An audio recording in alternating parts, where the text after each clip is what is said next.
Faktor resiko kecelakaan kerja di bidang akuntansi dan keuangan. Pengertian kecelakaan kerja. Kecelakaan kerja merupakan kecelakaan yang berhubungan dengan semua kegiatan kerja, di mana kecelakaan tersebut bersifat tidak terduga dan tentu tidak dikehendaki. Dari pengertian kecelakaan kerja di atas, ada beberapa hal yang perlu dipahami tentang kecelakaan kerja. Hal-hal tersebut yaitu: 1. Kecelakaan kerja akibat kerja dapat menyebabkan kerugian harta benda ataupun korban jiwa. 2. Kecelakaan akibat kerja merupakan hal yang tidak terduga dan tidak dikehendaki. 3. Kecelakaan akibat kerja biasanya terjadi karena adanya overbed atau penempatan objek yang tidak sesuai semestinya. Secara garis besar, kecelakaan kerja disebabkan oleh dua faktor. Faktor tersebut dikelompokkan berdasarkan cara perlakuannya. Kedua faktor tersebut sebagai berikut. Unsafe condition atau kondisi tidak aman.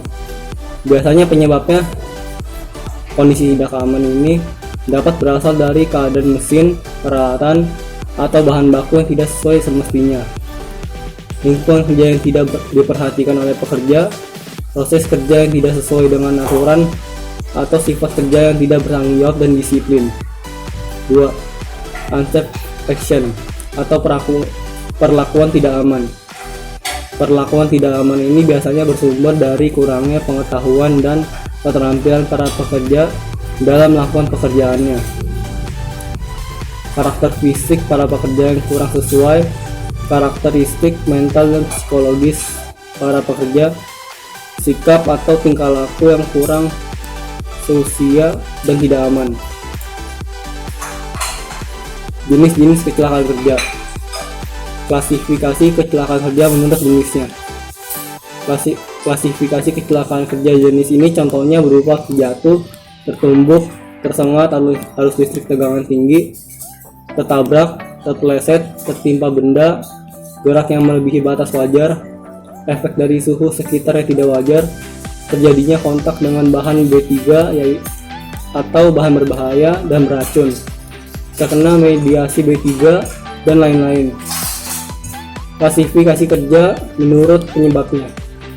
Jenis kecelakaan kerja berdasarkan penyebabnya, contohnya berupa sebab dari benda hidup, benda mati, bahan-bahan B3, lingkungan, bahan baku, mesin atau alat angkat. Klasifikasi kecelakaan kerja menurut sifat luka atau kelainan yang dialami.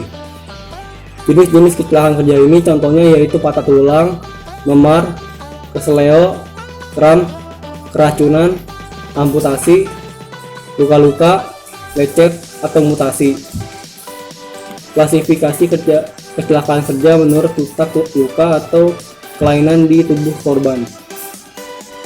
Klasifikasi kecelakaan kerja ini diambil dari letak luka atau kelainan yang ada di tubuh pasca kecelakaan kerja terjadi.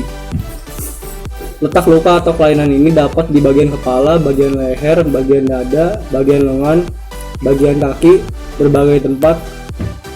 Letak lain yang tidak dapat disebutkan dan atau bahkan di seluruh tubuh dari korban.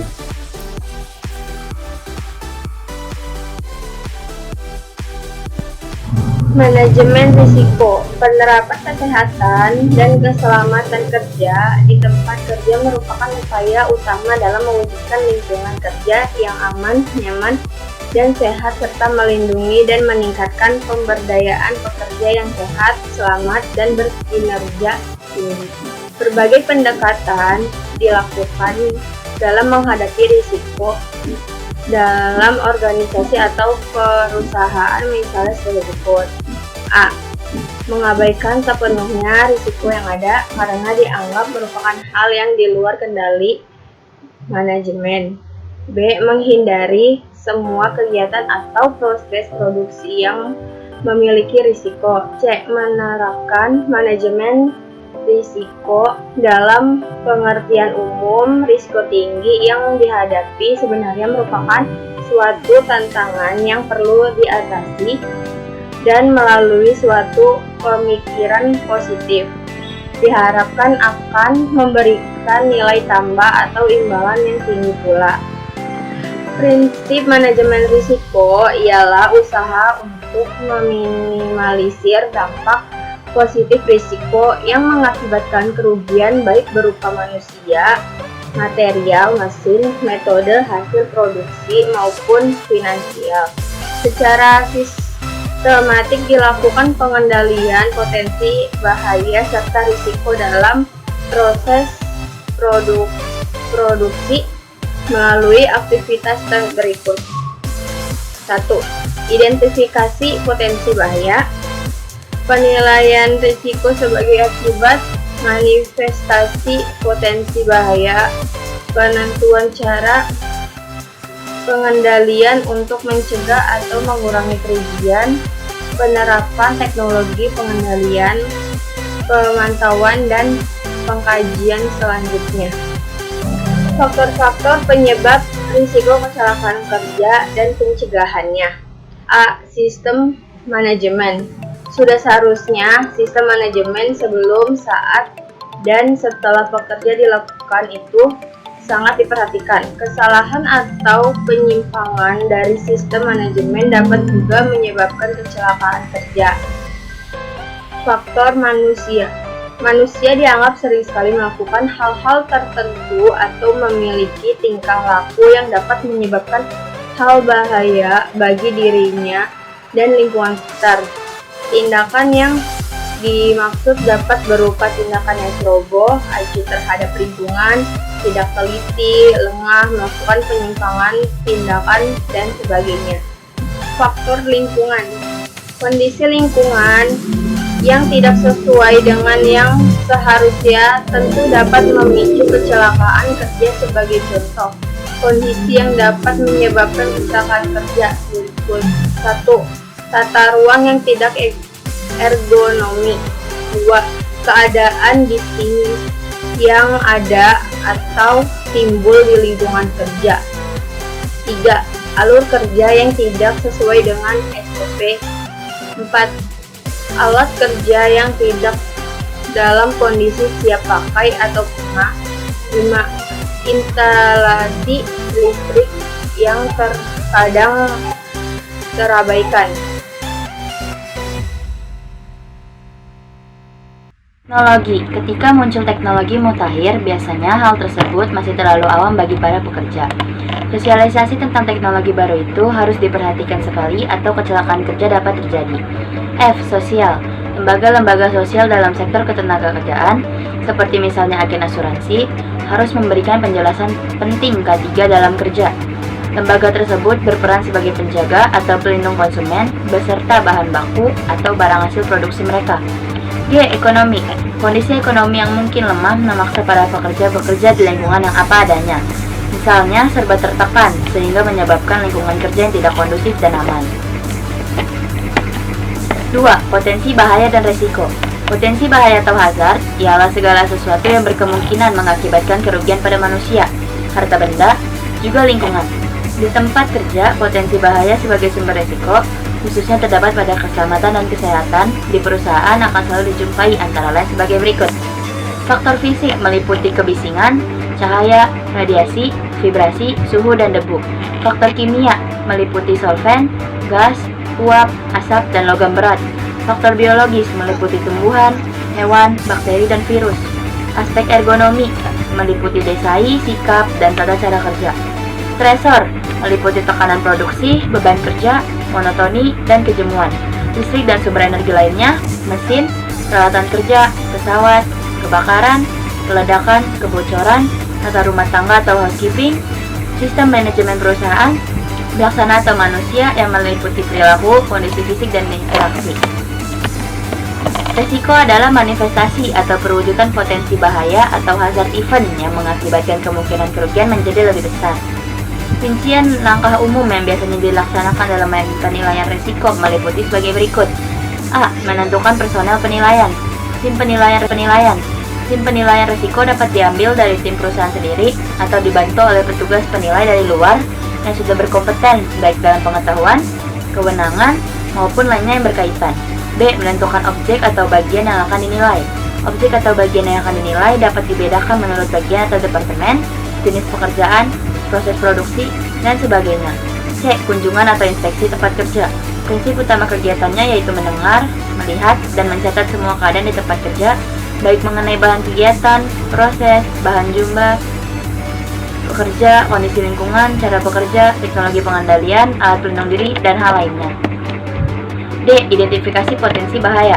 Berbagai cara dapat dilakukan guna mengidentifikasi potensi bahaya di tempat kerja. Misalnya, inspeksi atau survei tempat kerja secara rutin, informasi mengenai data kecelakaan dan penyakit, laporan yang berasal dari Panitia Pengawas Kesehatan dan Keselamatan Kerja atau P2K3, supervisor atau keluhan pekerja, lembar data keselamatan bahan berbahaya dan beracun, atau Material Safety Data Sheet atau MSDS. E. Mencari informasi atau data potensi bahaya.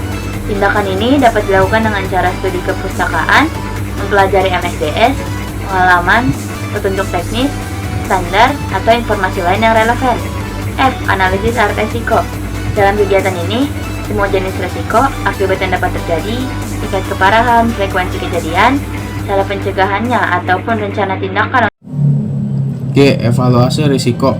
Memperkirakan tingkat besarnya risiko melalui evaluasi penilaian yang akurat merupakan langkah yang sangat menentukan dalam rangkaian penilaian risiko.